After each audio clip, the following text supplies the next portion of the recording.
ہم وہی کہیں گے جو ہمارا دین ہم کو بتاتا ہے، عمل کرو تو تمہارا بھلا ہے۔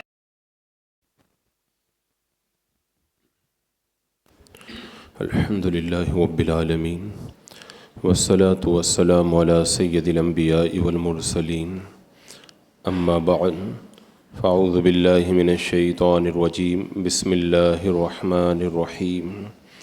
ان اللہ وملائکتہ یصلون علی النبی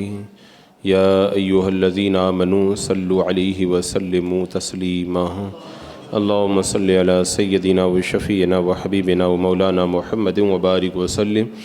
صلاۃ و سلاما علیک یا رسول اللہ صلی اللہ تعالی علیہ وسلم۔ امام بخاری رحمۃ اللہ تعالی علیہ نے کتاب الرقاق میں یہ ایک باب قائم کیا، باب الریاح والسمعہ، دکھانے اور سنانے کے لیے کسی عبادت کو بیان کرنے کا طریقہ۔ اس باب میں امام بخاری رحمۃ اللہ تعالیٰ نے اس حدیث پاک کو کوڑ کیا جو حضرت جندب سے روایت ہے۔ حضرت جندب کہتے ہیں قال النبی صلی اللہ تعالی علیہ وسلم ولم اسمع احدا یقول قال النبی صلی اللہ علیہ وسلم غیرہ فدنوت منہ فسمعتہ یقول۔ نبی اکرم صلی اللہ تعالی علیہ وسلم نے فرمایا، اور کہتے ہیں میں نے ان کے علاوہ کسی اور سے نہیں سنا کہ اس نے کہا ہو کہ نبی اکرم صلی اللہ تعالیٰ علیہ وسلم نے فرمایا، تو میں آپ سے قریب ہو گیا اور میں نے آپ کو یہ بیان کرتے ہوئے سنا کہ نبی اکرم صلی اللہ تعالیٰ علیہ وسلم نے فرمایا من سمع سمع اللہ بہ، جس نے دنیا میں کسی کو سنانے کے لیے عمل کیا اللہ تعالیٰ قیامت کے دن اس کا عیب سنا دے گا۔ وَمَن یُرائی یُرائی اللہ بہ، اور جس نے دنیا میں کسی کو دکھانے کے لیے عبادت کی اللہ تعالیٰ قیامت کے دن اس کے عیوب لوگوں کو دکھا دے گا۔ یعنی کوئی نیک کام بندہ کرے لوگوں کو سنانے کے لیے یا لوگوں کو دکھانے کے لیے، تو یہ ثواب والا کام نہیں بلکہ الٹا وہ گناہ کے اندر مبتلا ہونا ہے، اور قیامت کے دن ایسے بندے کو جو ہے وہ عذاب کے اندر گرفتار کیا جائے گا۔ امام غزالی رحمۃ اللہ تعالیٰ علیہ نے یہاں پر ایک بڑی پیاری بات فرمائی کہ اگر کسی کے پاس میں بڑا قیمتی پتھر ہو، بہت مہنگی چیز ہو، لاکھوں روپے کی کوئی چیز ہو، اور وہ اس کو 2 پیسوں میں اگر کسی کو بیچ دے تو کتنے بڑے نقصان کی بات ہے۔ تو فرماتے ہیں کہ ایک بندہ 1 کروڑ کی چیز اگر 2 پیسے میں بیچ دے اس کو تو لوگ بیوقوف کہتے ہیں، لیکن وہ بندہ جو عبادت کرتا ہے اللہ کی بارگاہ سے بے حساب اجر مل سکتا تھا، اور اس کو بندے نے چھوڑ دیا اور دنیا والوں کی چند ٹکوں کی تعریف کے پیچھے پڑ کے رہ گیا۔ تو ایسا ہی ہوا، اپنی قیمتی چیز جو ہے وہ چند ٹکوں کے اندر بندہ بیچ رہا ہے، اور اس کا نقصان جو ہے وہ بڑا زبردست ہے۔ اللہ کے رسول علیہ السلام نے ارشاد فرمایا اللہ تبارک و تعالیٰ آخرت کے عمل پر دنیا تو عطا کرتا ہے، اللہ تعالیٰ آخرت کے عمل پر دنیا تو عطا کرتا ہے، یعنی کوئی اگر اللہ کی رضا کے لیے آخرت کے لیے کام کرے تو اللہ تعالیٰ اس کو دنیا بھی دے دیتا ہے، مگر دنیا کے عمل پر آخرت نہیں عطا کرتا۔ جو دنیا والوں کے لیے کوئی کام کرے تو اس کو آخرت میں کچھ نہیں ملتا۔ تو اب آپ دیکھیں کہ اگر کسی بندے کا ارادہ اچھا ہو،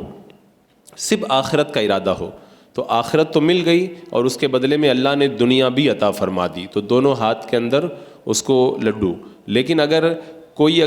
صرف دنیا کے لیے کام کرے، نیک عمل دنیا والوں کو دکھانے کے لیے کرے، تو دنیا میں بھی کچھ نہیں ملے گا، آخرت سے بھی محروم رہ جائے گا۔ اس کو کہتے ہیں کہ نہ دنیا ملی اور نہ آخرت ملی۔ تو امام بخاری رحمۃ اللہ تعالیٰ علیہ نے حدیث پاک کو یہاں پر یہی بتانے کے لیے نقل فرمایا۔ اور ایک چیز اور ہے، جس کے پاس میں بڑا ہی قیمتی سرمایہ موجود ہو اور وہ دنیا میں سب سے بڑے بادشاہ کی خوشنودی حاصل کرنا چاہتا ہے، مگر بادشاہ کو چھوڑ کر کے اگر جھاڑو لگانے والے گھٹیا آدمی کو خوش کرنے لگ جائے تو اس بات کی دلیل ہے کہ وہ بیوقوف ہے۔ اب آپ سوچیں، ہم نے عبادت کی اور اللہ تبارک و تعالی ہماری عبادت کا بے پناہ اجر عطا فرماتا ہے، اللہ کی رضا حاصل ہوتی ہے، لیکن ہم اللہ تعالیٰ کی رضا کو چھوڑ کر کے دنیا والوں کو خوش کرنے لگ جائیں تو یہ تو ایسے ہی ہو گیا۔ بادشاہ ہمیں قبول کرنا چاہتا ہے لیکن ہم بادشاہ کو چھوڑ کر کے جھاڑو لگانے والے کو خوش کرنے کے اندر لگے ہوئے ہیں، تو یہ بہت بڑا گھاٹا اور بہت بڑا نقصان ہے۔ اچھا، یہاں پر ایک بڑی بیماری عبادت کے اندر اور ہے جو ریاکاری سے ملتی جلتی ہے، وہ ہے خود پسندی، یعنی بندہ کوئی نیک کام کرے اور اپنے نیک عمل کو بڑا سمجھے، دل ہی دل میں خوش ہو کہ میں نے بہت بڑا کام کیا ہے۔ یہ بیماری عام ہے، اگرچہ آدمی یہ کہتا ہے کہ نہیں میرے اندر یہ بیماری نہیں ہے، لیکن اگر غور کرے گا 1000 میں سے کوئی اگر ایک آدھا آدمی اگر مل گیا اس میں یہ بیماری نہیں ہوگی، ورنہ عموماً یہ بیماری سب کے اندر موجود ہوا کرتی۔ اللہ کے رسول علیہ السلام نے ارشاد فرمایا 3 چیزیں برباد کرنے والی ہیں، ایک تو وہ بخل جس کے پیچھے چلا جائے، اور دوسرا نفس کی خواہش جس کی پیروی کی جائے، اور تیسرا انسان کا خود کو اچھا جاننا، میں بڑا نیک ہوں، میں قرآن بھی پڑھتا ہوں، میں نماز بھی پڑھتا ہوں، تہجد بھی پڑھتا ہوں، اشراق اور چاشت بھی پڑھتا ہوں، پورا دن مسجد میں بیٹھ کے تسبیح بھی پڑھتا رہتا ہوں، یعنی یہ سوچ کر کے انسان اپنے آپ کو اچھا سمجھے۔ میرا آقا علیہ السلام نے فرمایا یہ ہلاک کرنے والی بیماری یہی ہے، اور خود پسندی یہ نیک اعمال کو برباد کر دیتی ہے۔ حضرت سیدنا عیسیٰ علیہ السلام نے ارشاد فرمایا اپنے حواریوں سے، اے حواریوں، بہت سے چراغوں کو ہوا نے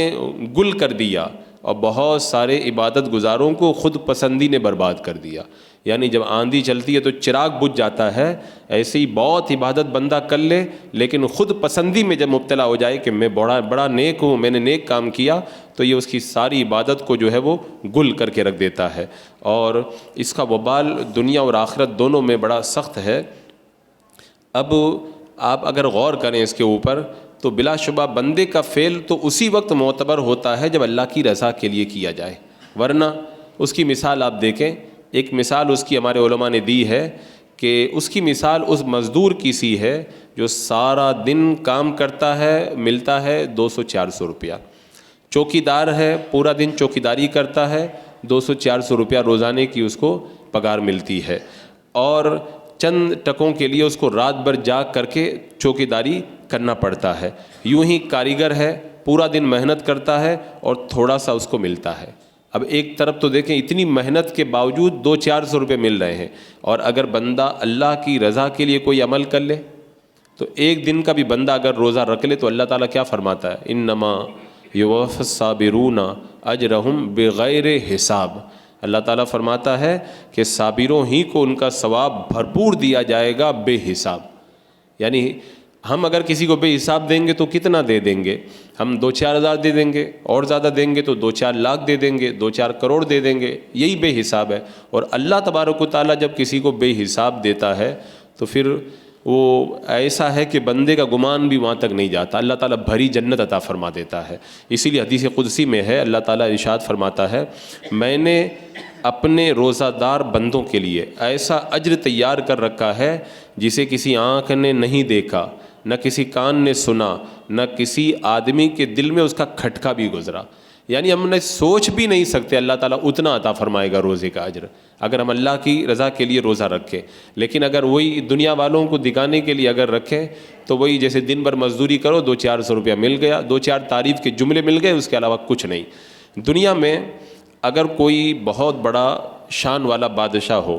جس کی خدمت دنیا کے بڑے بڑے بادشاہ کرتے ہیں اور بڑے بڑے لوگ اس کے دروازے پہ جو ہے وہ ہاتھ باندھ کے کھڑے رہتے ہیں، وہ بادشاہ اگر کسی ایک چھوٹے سے مزدور آدمی کو عزت دے دے، اپنے دروازے پہ آنے کی اجازت دے دے، تو یہ تو اس بادشاہ کا کرم ہے نا۔ اب اگر وہ حقیر انسان کیا کرے، بادشاہ کے اس احسان کو بھول جائے اور کہے کہ میں نے بہت بڑا کام کیا ہے، میں بادشاہ کے دربار میں چلا گیا ہوں، تو لوگ یہی کہیں گے بیوقوف یہ تو تیرے اوپر کرم ہے بادشاہ کا کہ تیرے اپنے دربار میں تجھے آنے کی اس نے سعادت دے دی۔ تو بس بندہ نیک عمل کر کے یہ نہ سمجھے کہ میں نے بڑا کام کیا ہے، سوچے بڑے بڑے انبیاء کرام، بڑے بڑے اولیاء اعظام اس کے در کے اوپر جو ہے وہ کھڑے ہیں، یہ رب کا کرم ہی تو ہے کہ مجھے ایک چھوٹے سے بندے کو اللہ نے اپنی بارگاہ میں کھڑے ہونے کی اجازت عطا فرما دی۔ تو یہ اترانے کا موقع نہیں ہے، شکر ادا کرنے کا موقع ہے کہ پروردگار عالم ہمیں اپنی بارگاہ کے اندر حاضر ہونے کی جو ہے وہ اجازت عطا فرما رہا۔ ورنہ آپ دیکھیں دنیا میں کتنے ایسے آج بھی مقامات ہیں جہاں پر اگر ہم جانا چاہیں نا تو ہمارے لیے دروازہ نہیں کھولا جائے گا. اگر ہم وہاں پہ جائیں تو کوئی ہم کو اندر نہیں جانے دے گا. دنیا کے چند ٹکے کے بھی ایسے امیر لوگ ہیں جن کے گھر میں ہم جانا چاہیں تو لوگ ہم کو اندر نہیں گھسنے دیں گے. لیکن یہ اللہ کا کرم ہے کہ ہمارے لیے اپنی رحمت کے دروازے کھول دیے کہ آ جاؤ میری بارگاہ میں آ کے عبادت کر لو. تو یہ اس کا کرم ہی ہے کہ اس نے ہمیں اپنی بارگاہ میں آنے کی اجازت عطا فرما دی. یہ ہمارا کمال نہیں ہے، یہ اس کا فضل ہے. اور بندہ اگر خود پسندی کے اندر شکار ہے تو کتنے بڑے وبال کے اندر گرفتار ہوگا. حضرت سیدنا عطا سلمی رحمۃ اللہ تعالیٰ علیہ، انہوں نے ایک بڑا خوبصورت اور بڑا مضبوط کپڑا بنا اور اسے اٹھا کر کے بازار میں لے گئے اور ایک کپڑا جو خریدنے والا تھا اس کو دکھایا. کہا بھئی یہ میں بیچنے کے لیے آیا ہوں. اس نے کہا کہ اتنے روپے ملیں گے. بہت تھوڑے سے پیسے بتائے. تو کہا کہ اس میں یہ عیب ہے، یہ ایسا نہیں ہونا چاہیے، ایسا ہونا چاہیے. آپ نے کپڑا لیا اور بیٹھ کر کے رونے لگ گئے حضرت عطا سلمی رحمۃ اللہ تعالیٰ. اب دکاندار نے جب دیکھا تو اس کو بڑا ترس آیا. اس نے کہا کہ مجھے معاف کر دیجئے، آپ کو بڑی تکلیف ہوئی، ٹھیک ہے آپ کو کتنا پیسہ چاہیے اس کپڑے کا، میں دینے کے لیے تیار ہوں. حضرت عطا سلمی رحمۃ اللہ تعالیٰ علیہ نے فرمایا بات وہ نہیں ہے جو تم سمجھ رہے ہو، یہ تو میرا پیشہ ہے کپڑا بننا. میں نے اس کپڑے کو تیار کرنے میں بڑی محنت کی، خوبصورت بنایا، مضبوط بنایا، پوری کوشش لگا دی. مجھے اس کپڑے میں کوئی عیب نظر نہیں آیا. لیکن جب میں تمہارے سامنے لے کر کے آیا، تم کپڑے کے بڑے ماہر ہو، تم نے جب اس کو دیکھا تو کہا کہ اس کے اندر یہ عیب ہے. تو جب تم نے عیب بتایا تو میں اس لیے رو رہا ہوں کہ ہم عبادت کرتے ہیں، اللہ کی بارگاہ میں اعمال پیش کرتے ہیں، ہم سمجھتے ہیں کہ بہت بڑا کام کیا، لیکن جب رب کی بارگاہ میں ہماری یہ عبادت جائے گی تو کتنی خامیاں اور کتنے عیب اس کے اندر نکلیں گے. وہ سوچ کر کے میں رونے لگ گیا کہ یہ ہماری ساری عبادتیں تو ایسے ہی ضائع ہو کر کے رہ جائیں گی. جب ایک کپڑا اتنا اچھا تیار کر کے لایا اس میں عیب نکل آیا تو پھر میری عبادتوں میں کتنے عیب نکلیں گے. ایک بزرگ فرماتے ہیں ایک رات میں سحری کے وقت سڑک کے کنارے اپنے گھر کے اندر سورہ طٰہٰ کی تلاوت کر رہا تھا. جب میں نے سورہ طٰہٰ پڑھی اور پوری ختم کر دی مجھے اونگ آ گئی، میں سو گیا. میں نے دیکھا کہ ایک شخص آسمان سے اترا، اس کے ہاتھ میں ایک کاغذ تھا جو اس نے میرے سامنے پھیلا دیا. میں نے دیکھا کہ اس میں سورہ طٰہٰ پوری لکھی ہوئی ہے اور ہر کلمے کے نیچے 10 نیکیاں لکھی ہوئی ہے. ہر حرف کے نیچے 10 نیکیاں لکھی ہوئی ہے. لیکن پوری سورہ طٰہٰ جب میں نے دیکھی تو ایک کلمہ مٹا ہوا تھا اور اس کے نیچے کوئی نیکی نہیں لکھی ہوئی تھی. میں نے کہا خدا کی قسم یہ بھی تو میں نے تلاوت کیا تھا مگر مجھے وہ کلمہ بھی نظر نہیں آ رہا، اس کا ثواب بھی نظر نہیں آ رہا. اس نے کہا کہ تم نے صحیح کہا، تم نے تلاوت کی تھی، ہم نے اس کو لکھا بھی تھا، مگر ہم نے عرش کی طرف سے ایک آواز سنی کہ اس کلمے کو مٹا دو، اس کا ثواب بھی مٹا دو، تو ہم نے مٹا دیا. تو یہ سن کر کے وہ بزرگ فرماتے ہیں خواب ہی میں رونے لگ گیا. کہتے رونے لگا اور کہا کہ تم نے ایسا کیوں کیا؟ تو انہوں نے جواب دیا کہ اس سڑک سے ایک آدمی نکلا تھا. تو جب وہ وہاں سے نکلا تم قرآن پاک پڑھ رہے تھے، آدمی کا جب گزر ہوا تم نے یہ کلمہ زور سے پڑھا تاکہ وہ جو آدمی نکل رہا ہے وہ بھی سن لے، اس کو پتہ چلے کہ میں قرآن شریف پڑھ رہا ہوں. تو جب اس نے وہ کلمہ سنا، اس کو سنانے کے لیے تم نے پڑھا تو اس کلمے کو بھی مٹا دیا گیا، اس کا ثواب بھی مٹا دیا گیا، باقی ساری سورہ کا ثواب تمہیں عطا کر دیا گیا. اب آپ سوچیں کہ ایک کلمہ بھی اگر کسی کو سنانے کے لیے بندہ پڑھے تو اس کو نیکیوں کے اعمال سے، نیکیوں کے نوشتے سے مٹا کر کے ختم کر دیا جاتا ہے. اور پھر قیامت کے دن اس پر جو باز پرس ہوگی وہ تو بڑا سخت معاملہ ہے. اور بہت سارے لوگ خود پسندی میں مبتلا رہتے ہیں، ان کو پتہ ہی نہیں چلتا ہے. ایک چھوٹی سی مثال میں دیتا ہوں، ایک حضرت سفیان ثوری رحمۃ اللہ تعالیٰ علیہ کی. اس سے آپ اندازہ لگائیں ہم بات کے اندر کتنے اپنے آپ کے اعمال کو پسند کرنے کی طرف اشارہ کر دیتے ہیں، ہمارے اعمال برباد ہو جاتے ہیں، ہمیں پتہ بھی نہیں چلتا. حضرت سفیان ثوری رحمۃ اللہ تعالیٰ علیہ اپنے ساتھیوں کے ساتھ ایک شخص کے یہاں مہمان بنے. تو اس نے اپنے گھر والوں سے کہا کہ کھانا اس تھالی میں مت لے کر کے آنا جو پہلے حج کے موقع پر میں لے کر کے آیا تھا، اس برتن میں کھانا لے کے آنا جو دوسری مرتبہ جب میں حج کرنے گیا تھا تو اس میں لے کر کے آیا تھا. تو حضرت سفیان ثوری نے کہا کہ اس فقیر کو، مسکین کو دیکھو، ایک جملہ بولا، دونوں حج کا ثواب اس نے ختم کر دیا۔ کب پہلے حج والے برتن میں مت لانا، یہ بتا رہا ہے کہ میں نے ایک حج پہلے بھی کیا ہے، اور دوسری مرتبہ میں حج کے لیے گیا تھا اس کے اندر کھانا لے کے آؤ، یعنی بتا رہا میں دو حج کر چکا ہوں۔ تو یہ دکھانے کے لیے، سنانے کے لیے جو اس نے بولا نا، دو جملوں میں اس نے اپنے دونوں حج کا ثواب جو ہے وہ برباد کر کے رکھ دیا۔ تو ہم لوگ کتنی مرتبہ، جیسے کچھ لوگوں کی عادت ہوتی ہے، کہہ دیتے ہیں نا وہ آدمی بڑا برا ہے، وہ ایسا ایسا کرتا ہے، تو مطلب یہ رہتا ہے کہ وہ ایسا ایسا کرتا، میں بڑا نیک ہوں، میں ایسا نہیں کرتا ہوں، اور اس طرح جو ہے وہ اپنے اعمال کی کھیتی کو جو ہے وہ پوری طرح سے برباد کر دیا جاتا ہے۔ حضرت سیدنا وہب رضی اللہ تعالیٰ عنہ فرماتے ہیں، تم سے پہلے زمانے میں ایک شخص تھا جس نے 70 سال تک روزہ رکھا، اللہ تعالیٰ کی عبادت کی، وہ ایک ہفتے کے بعد روزہ کھولتا تھا، روزانہ روزہ نہیں کھولتا تھا، ہفتے کے بعد روزہ کھولتا تھا، اور 70 سال تک روزہ رکھا۔ اس نے ایک دن اللہ تبارک و تعالیٰ کی بارگاہ میں ایک دعا مانگی، لیکن وہ دعا قبول نہیں ہوئی۔ اب اس نے اپنے نفس کو ملامت کرتے ہوئے کہا کہ دیکھ، میں نے اللہ کے مانگا، مجھے نہیں ملا، یہ سب تیری وجہ سے ہوا ہے، اگر تو اچھا ہوتا، اگر تیرے پاس بھلائی ہوتی تو اللہ تعالیٰ تیری دعا قبول فرما لیتا۔ اب دیکھیں، ایک طرف غور کریں، اس نے 70 سال عبادت کی، اور دوسری طرف ایک جملہ کہا، اے میرے نفس تو بڑا برا ہے، تو اتنا برا ہے کہ تو دعا مانگتا، اللہ تیری دعا بھی قبول نہیں فرماتا۔ جب اس نے یہ کہا نا، تو اللہ تعالیٰ نے ایک فرشتہ بھیجا جس نے یہ پیغام دیا، اے ابن آدم، تیری وہ گھڑی جس میں تو نے اپنے نفس کو ملامت کی، تیری 70 سال کی عبادت سے بھی بہتر ہے۔ 70 سال تک تو عبادت کرتا رہا، تو یہ تو سمجھتا تھا کہ میں نیک کام کر رہا ہوں، لیکن جب تو نے ایک جملہ کہا نا کہ تو اچھا نہیں ہے، تبھی تو اللہ تعالیٰ تیری نہیں سن رہا ہے، تو تو نے اپنے نفس کو جو ملامت کی نا، اپنے آپ کو جو ہے وہ بڑا نہیں سمجھا، چھوٹا سمجھا، اللہ تعالیٰ کو یہ ادا اتنی پسند آئی کہ 70 سال کی عبادت سے زیادہ اللہ تعالیٰ نے اس کا ثواب تجھے عطا فرما دیا۔ تو اللہ کی بارگاہ میں اپنے آپ کو جو بڑا سمجھ کے آتا ہے، منہ کے بل گرتا ہے، اور جو کہتا ہے اللہ میں کچھ بھی نہیں ہوں، اور لوگوں میں بھی ایسے ہی ظاہر کرتا ہے میں کچھ نہیں ہوں۔ ہم نے بزرگوں کو دیکھا ہے، اللہ اکبر، ان کا طریقہ یہ تھا۔ ایک بزرگ کے بارے میں نے پڑھا کہ ان کی عبادت کا عالم یہ تھا کہ وہ قرآن مقدس کی تلاوت کرتے تھے، اور کوئی آ جاتا تھا تو قرآن پاک چھپا دیا کرتے تھے،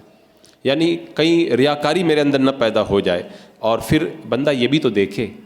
کہ اللہ تبارک و تعالیٰ کی عظمت و جلال کا یہ عالم ہے، ملائکہ مقربین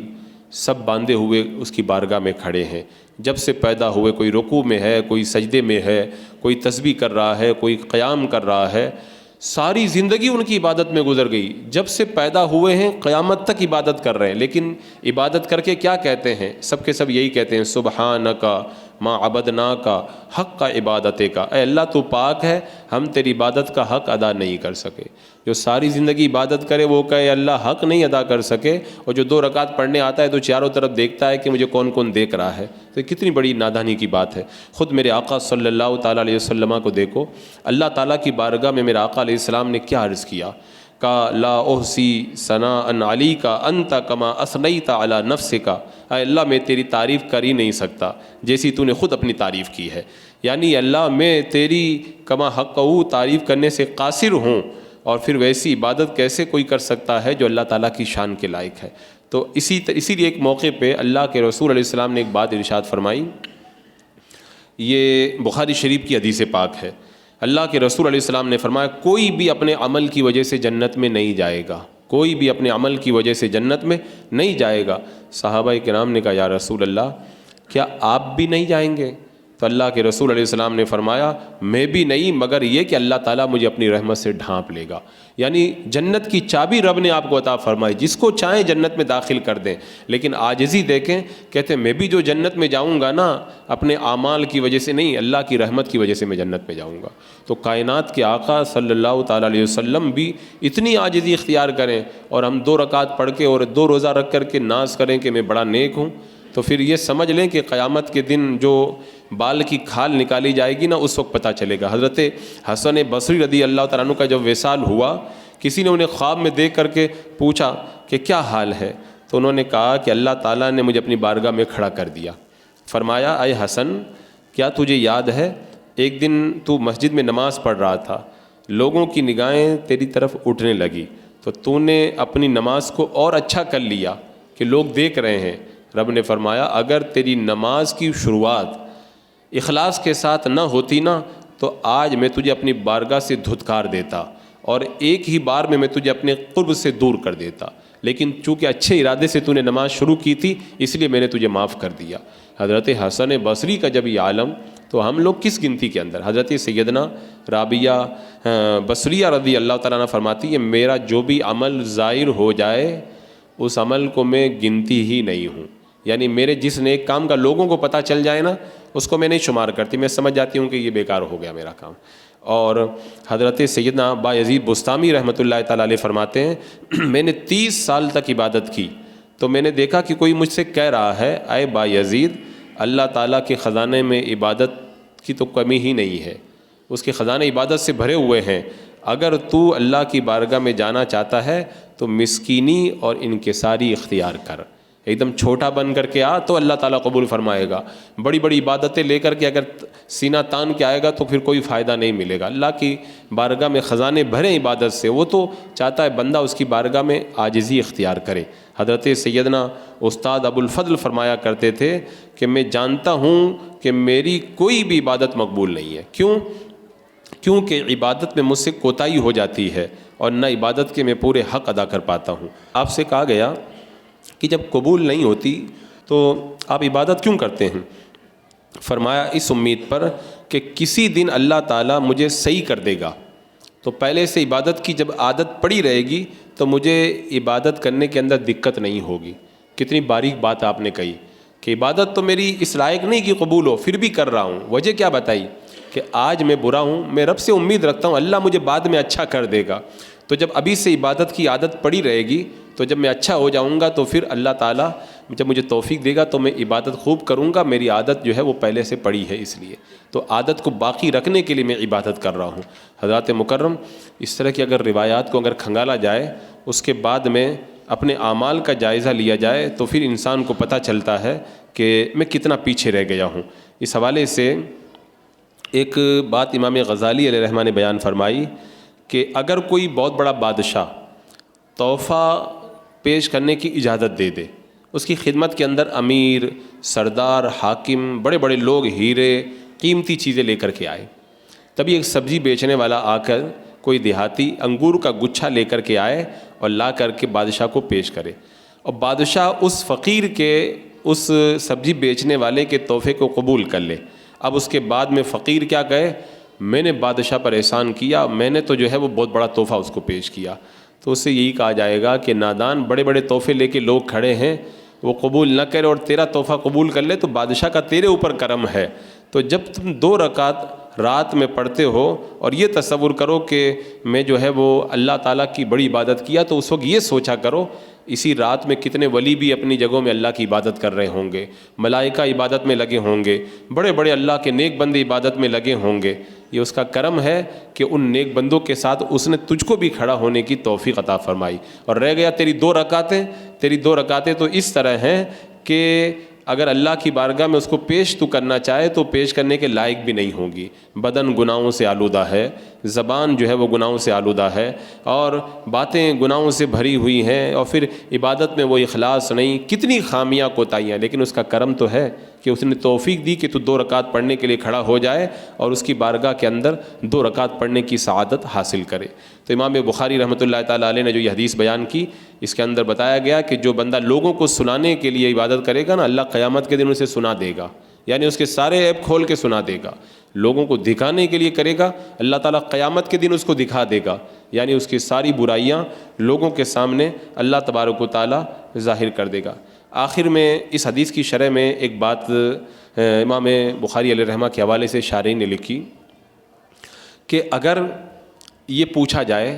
کہ بظاہر عمل کو دکھانے اور سنانے سے تو کوئی سلامتی نہیں ہے، سبھی لوگ اس طرح عمل کرتے ہیں، حضرت عمر فاروق، حضرت عثمان غنی، حضرت عبداللہ بن مسعود، بہت سارے بزرگوں کے بارے میں رات میں تہجد پڑھنے آتے تھے، لوگ ان کو دیکھتے بھی تھے، تو پھر کیا سب کی عبادتیں ضائع ہو جائیں گی؟ تو اس کا جواب یہ ہے کہ لوگ 2 طرح کے ہوتے ہیں۔ ایک تو وہ لوگ ہیں جو قوم کے مقتدا ہوتے ہیں، اللہ کے محبوب بندے ہوتے ہیں. وہ نیک عمل دکھانے کے لیے نہیں کرتے ہیں, لوگوں کے سامنے اس لیے کرتے ہیں تاکہ لوگ ان کو دیکھ کر کے ان کے پیچھے پیچھے چلیں, وہ بھی نیک کام کریں. اور دوسرے وہ لوگ ہیں جن کی پیروی نہیں کی جاتی, عام لوگ ہوتے ہیں, اور وہ لوگوں کو دکھانے کے لیے کرتے ہیں تاکہ لوگ ان کو دیکھیں تو ان کو اچھا سمجھیں. تو دونوں کی نیتوں میں بڑا فرق ہے,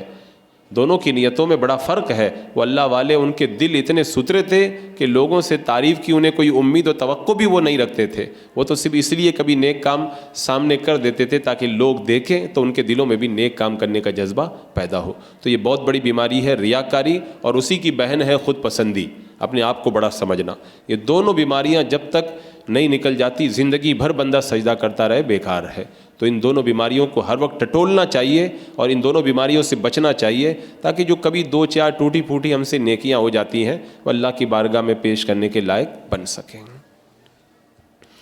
بسم اللہ الرحمن الرحیم. اللہم صلی علی سیدنا و مولانا محمد وبارک وسلم صلاۃ و سلام علیک یا رسول اللہ. یا اللہ یا رحمان یا رحیم العالمین, اپنے محبوبین کے صدقے میں اعمال صالحہ کی توفیق عطا فرما. اللہ اعمال کے اندر کامل اخلاص نصیب فرما. ہر طرح کی ریاکاری, مکاری, خود ستائی, خود نمائی, خود بینی, خود رائی, خود ستائی سے ملہ میں محفوظ و معمون فرما. ایمان پہ زندگی, ایمانی پر خاتمہ عطا فرما. ربنا تقبل منا انک انت السمیع العلیم وتب علینا انک انت التواب الرحیم. ان اللہ وملائکتہ یصلون علی النبی یا ایہا الذین آمنوا صلوا علیہ وسلموا تسلیما. اللہم صلی علی سیدنا و شفیعنا و حبیبنا و مولانا محمد وبارک وسلم صلاۃ و سلام علیک یا رسول اللہ. سبحان ربک رب العزۃ عما یصفون وسلام علی المرسلین والحمد للہ.